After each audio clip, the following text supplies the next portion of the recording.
Assalamualaikum warahmatullahi wabarakatuh. Halo Nawa-Nawa, akhirnya kita berjumpa lagi di Jagongan Kreatif episode kepiro ya, wis wake episode. Alhamdulillah untuk episode kita kali ini luar biasa spesial karena Kota Malang adalah kota pendidikan. Kita sudah berkali-kali ya menggaungkan Kota Malang kota pendidikan, banyak sekali institusi pendidikan di sini. Yang terpenting adalah dalam kota pendidikan itu adalah SDM-nya ya, yaitu muridnya, gurunya ya. Kalau kemarin kita sudah bicara tentang guru, tentang kesejahteraan guru ya, dengan narasumber sebelumnya. Saat ini kita coba mengulik dari sisi anak atau muridnya dengan tamu yang luar biasa, yaitu Bapak Husnur Rifki selaku Ketua Bidang Sosialisasi Hak Anak Komnas Perlindungan Anak Kota Malang. Assalamualaikum Mbak Rifki. Waalaikumsalam. Bagaimana kabarnya hari ini? Ya, alhamdulillah baik-baik. Terima kasih sudah diundang di podcast yang luar biasa ini. Luar biasa. Sama Abad Malang ya. Jih, betul Pak. Mas Sinten? Saya Arvindo. Arvindo selaku pembawa acara akan menemani ngobrol-ngobrol kita ini. Oke. Ya. Ngobrol di Jumat Barokah ini. Iya betul, ini pas juga harinya Jumat Berkah. Semoga apa yang kita bahas hari ini bisa memberikan keberkahan dan ilmu-ilmu baru bagi teman-teman sekalian, gitu Pak. Amin. Baik. Nah, oke, kita mulai dari pertanyaan yang paling basic dulu Pak. Oke, siap. Untuk Komnas Perlindungan Anak Kota Malang itu sebenarnya apa Pak? Dan tujuannya ngapain kok sampai dibentuk Komnas Perlindungan Anak? Nah. Oke. Jadi sebenarnya kalau kita melihat sejarahnya, Komnas Perlindungan Anak itu sebenarnya kan lahirnya insya Allah tahun 1998. Ya.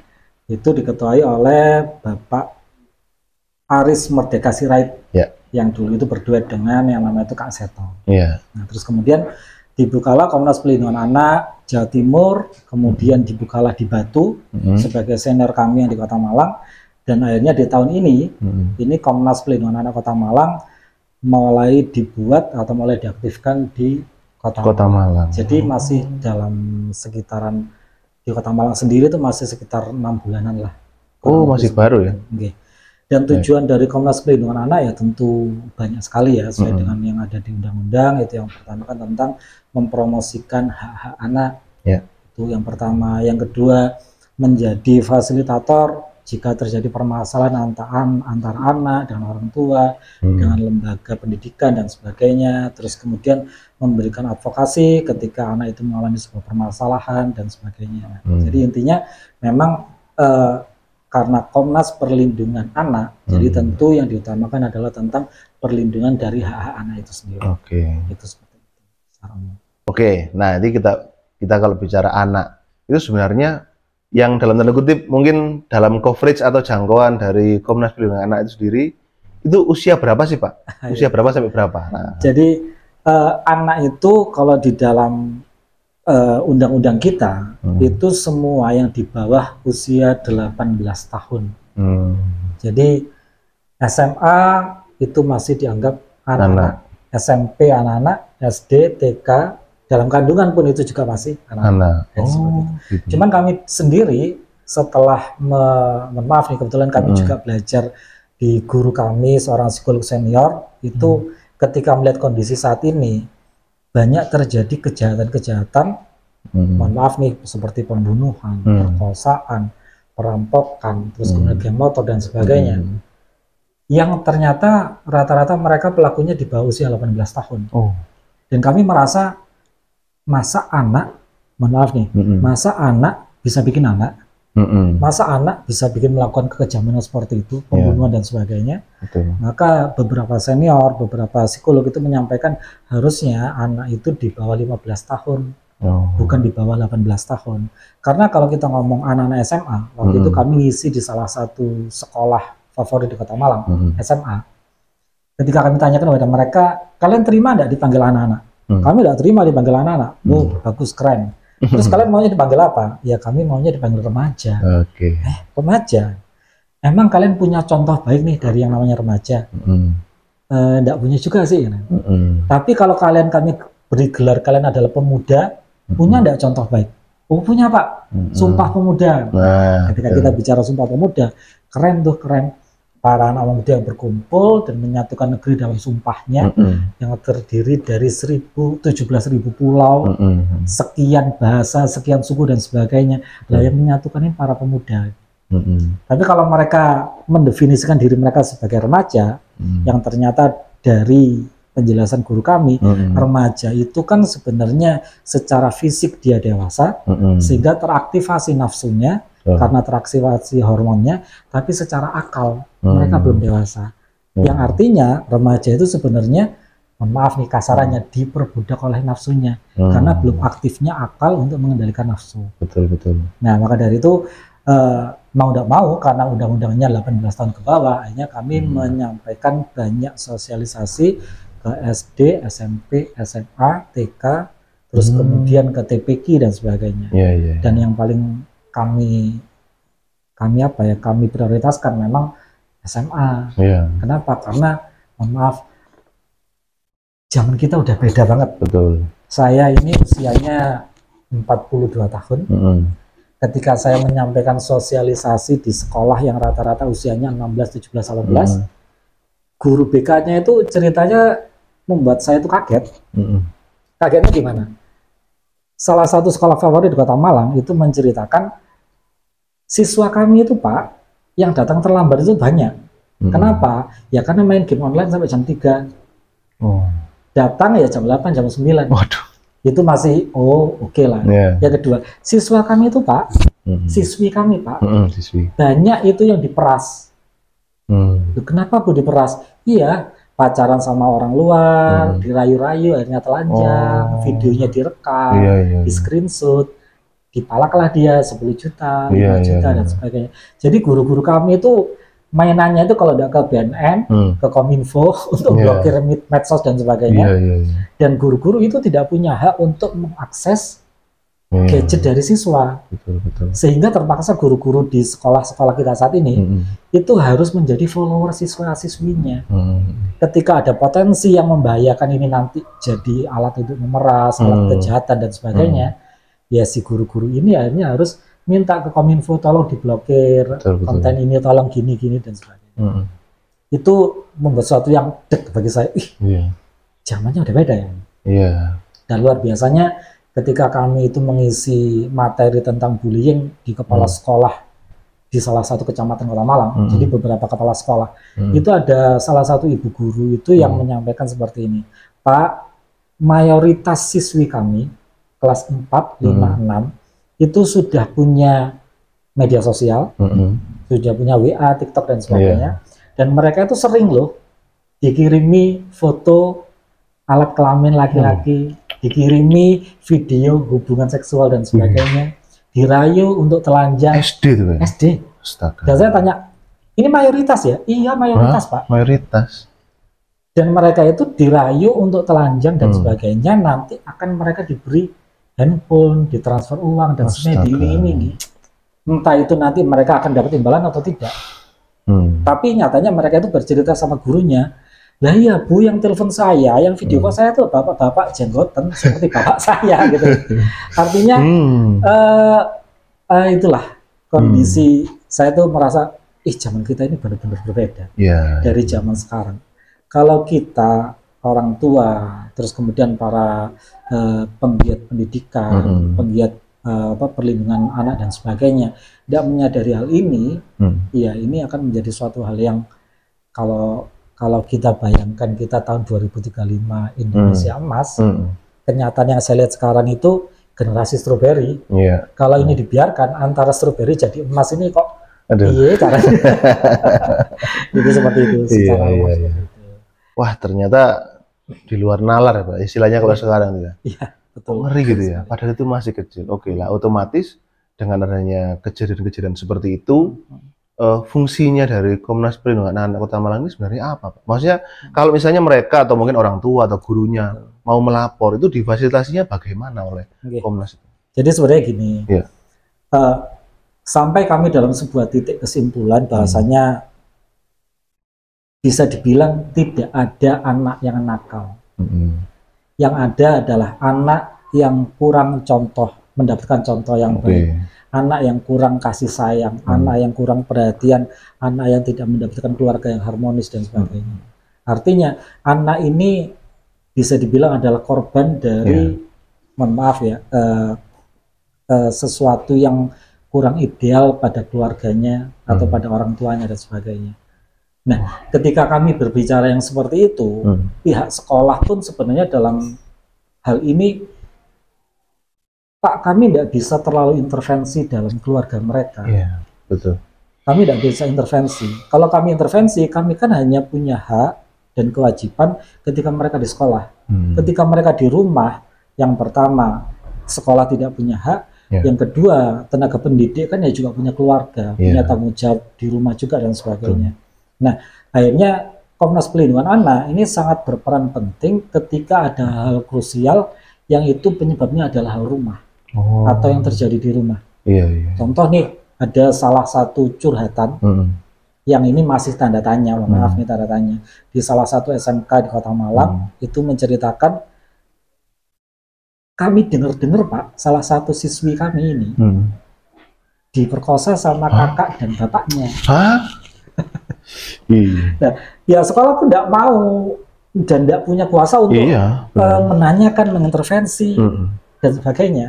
Tapi kalau Komnas Perlindungan Anak, karena memang tujuannya adalah untuk melindungi hak-hak anak, ya itu Komnas mungkin memiliki kemampuan untuk intervensi ke sana. Karena di dalam Komnas Perlindungan Anak sendiri ada bidang hukum, ada psikolog, ada teman-teman parenting, ada teman-teman terapis, ada teman-teman ya banyak hal lah. Yang artinya ketika menghadapi hal-hal yang seperti itu, insya Allah kami siap untuk membantu dan bekerjasama dengan Dinas Pendidikan, Dinas Sosial, dan Kementerian Agama.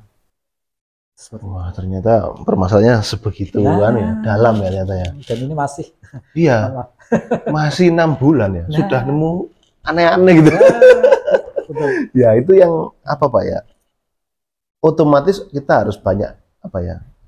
Orang tua ya, kemudian mungkin dari anaknya sendiri, dari siswa-siswa ini sendiri, lebih awareness-nya lebih apa namanya?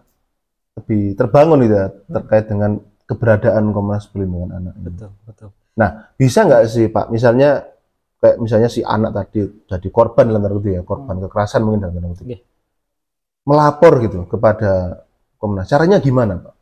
Terus dan setelah melapor nanti mereka akan ditindaklanjuti seperti apa? Nah itu.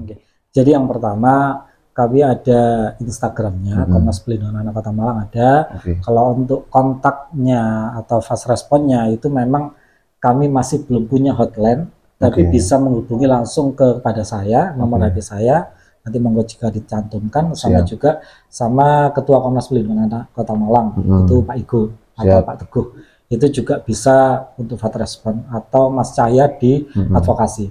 Jadi kalau berkaitan dengan yang berkaitan dengan yang namanya itu apa itu namanya laporan dan sebagainya, itu memang masuknya di bidang advokasi. Nah, di bidang advokasi itu nanti yang akan mendatangi siswi atau siswa atau anak yang itu untuk diajak dialog apa permasalahannya, apa kejadiannya.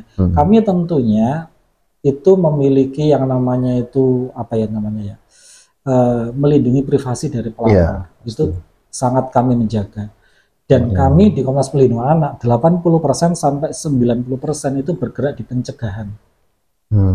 Jadi kami tidak berpikir untuk memviralkan sebuah kasus, membawa kasus ini menjadi apa, menjadi konsumsi publik dan sebagainya, enggak. Tapi kami lebih banyak pencegahan dengan sosialisasi dan warning kepada guru, siswa, dan wali murid, hati-hati, kondisi kita ini sudah berbeda. Bahkan kalau saya bilang, kedepannya ini ada suatu hal yang sangat harus kita perhatikan.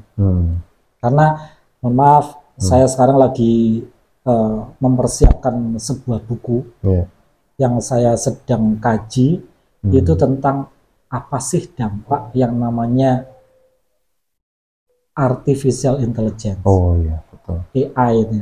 Apa sih dampaknya gitu. Ketika saya mengkaji tentang AI, wah luar biasa, manfaatnya itu luar biasa. Luar biasa manfaatnya. Tapi ketika kita mengkaji tentang dampak buruknya, sangat luar biasa. Sangat luar biasa dalam artian seperti ini. Nah, soft skill pertama yang harus dimiliki oleh seseorang atau generasi muda itu, yang pertama itu adalah dia harus mengenal dirinya, kelebihannya apa, kekurangannya apa. Kan seperti itu.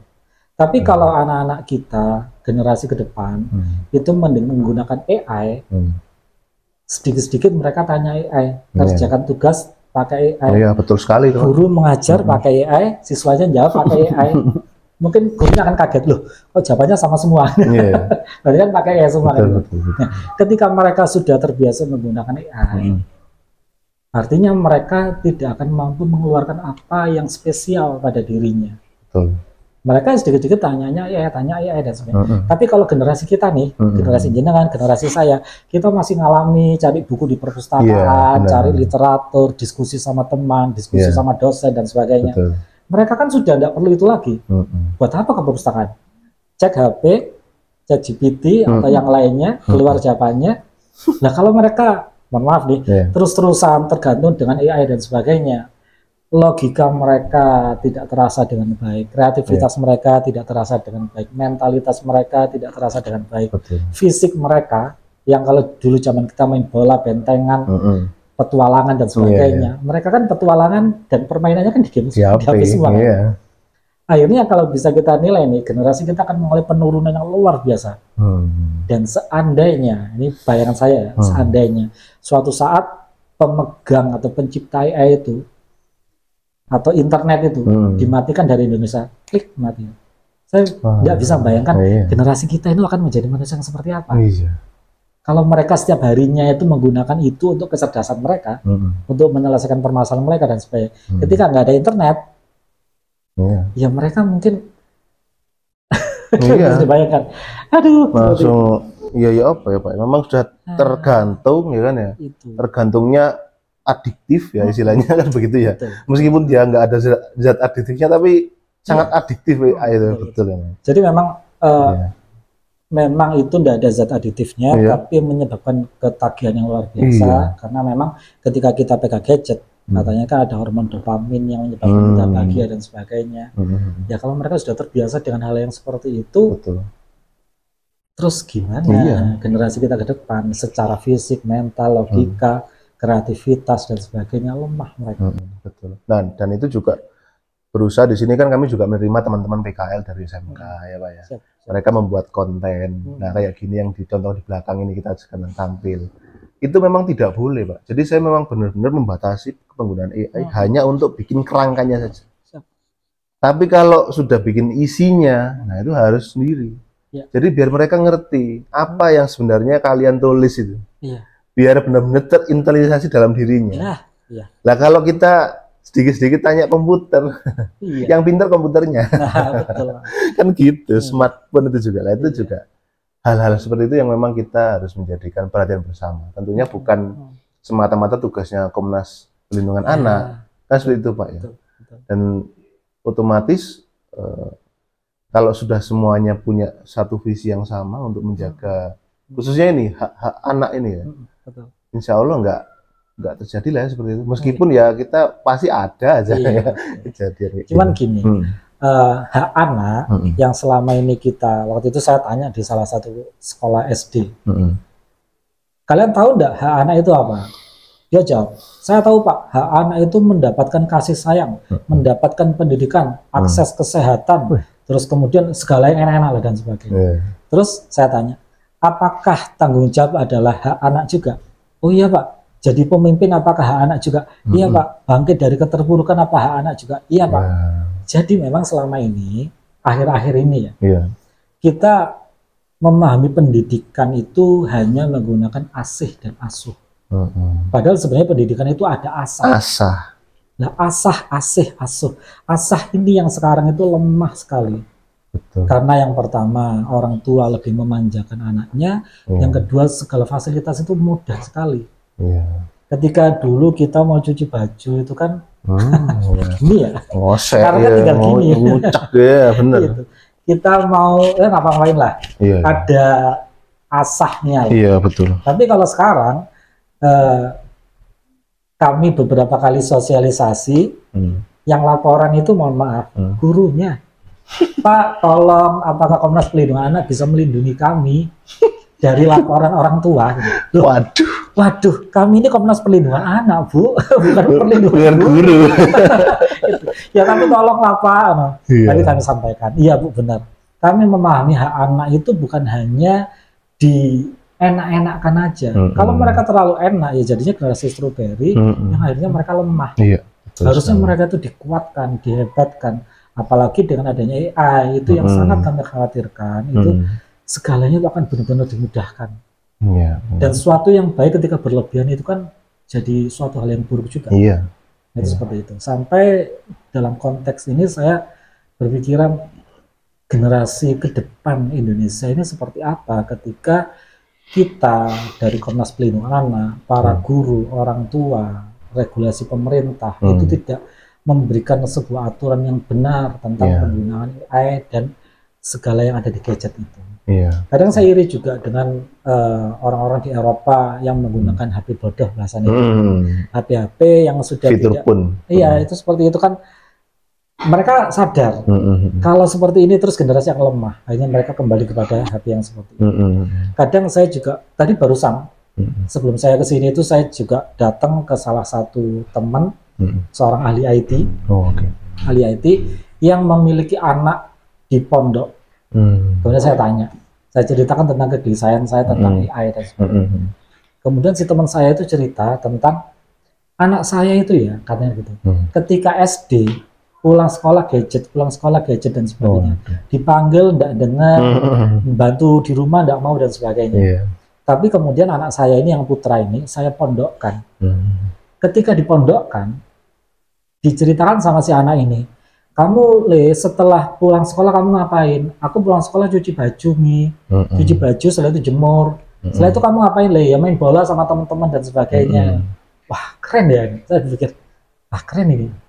Terus kemudian ketika dia di pondok, kamu di pondok ngapain aja? Aku kemarin outbound kita nginep di hutan 2 hari, kita belajar memasak, cari air, bangun tenda dan sebagainya. Wah keren ini.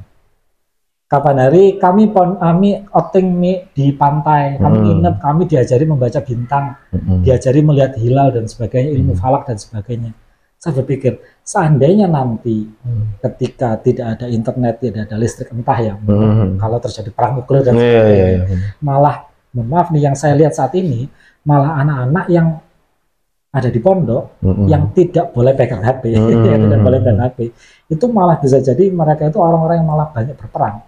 Karena mereka sudah bersatu dengan alam, memiliki tanggung jawab. Katanya dia juga ketika kami ketemu, sayang, kangen sama ibunya, sama ayahnya, dengan adiknya itu empati, simpatinya itu mulai tumbuh lagi.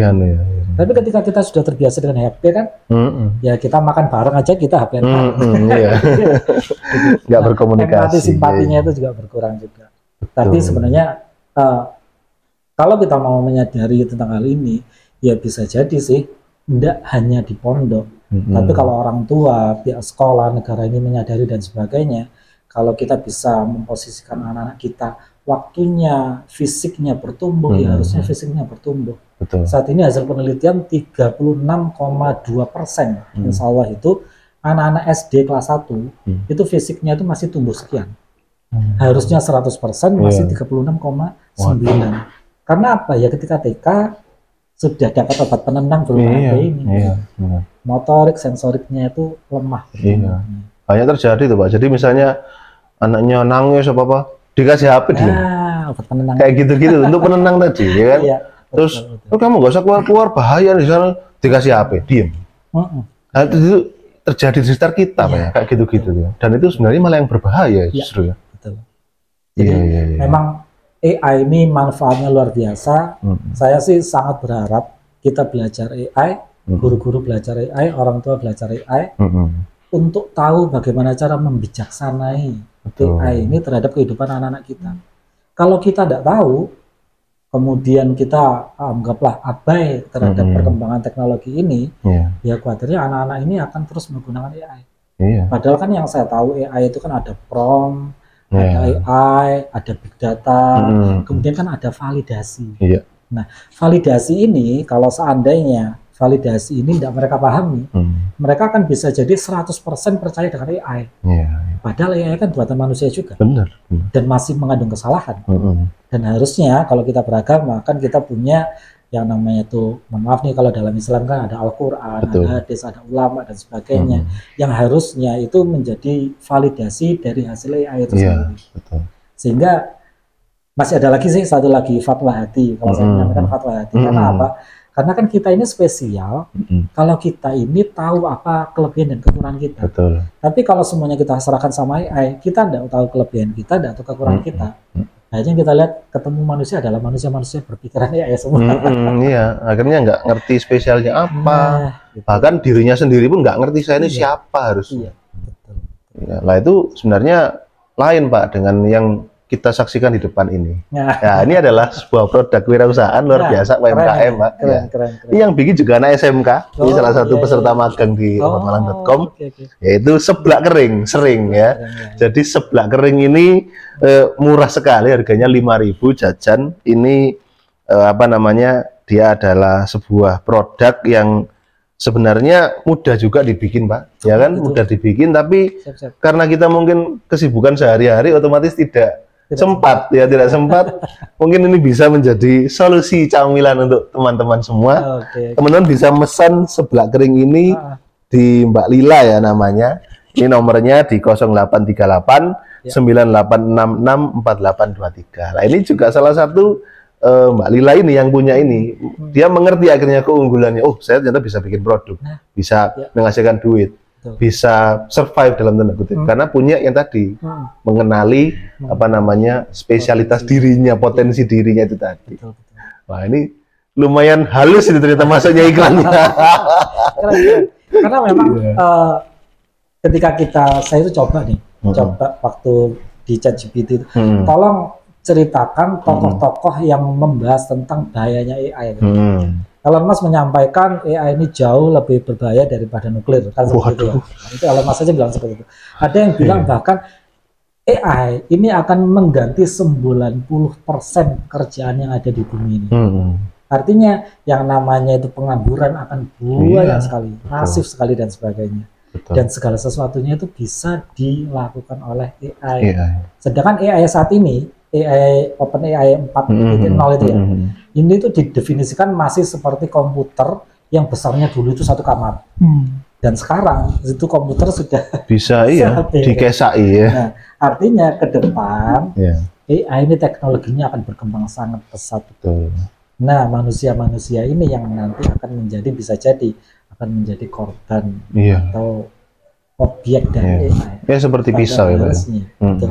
Padahal harusnya kan AI itu seperti pisau ya, bisa bermanfaat dan bisa berbahaya tergantung siapa yang pegang. Betul. Nah, kita harus mendidik generasi-generasi kita itu tahu mana benar, tahu mana salah, tahu mana yang harus didahulukan, jangan tergantung kepada AI yang notabene itu adalah buatan manusia itu sendiri.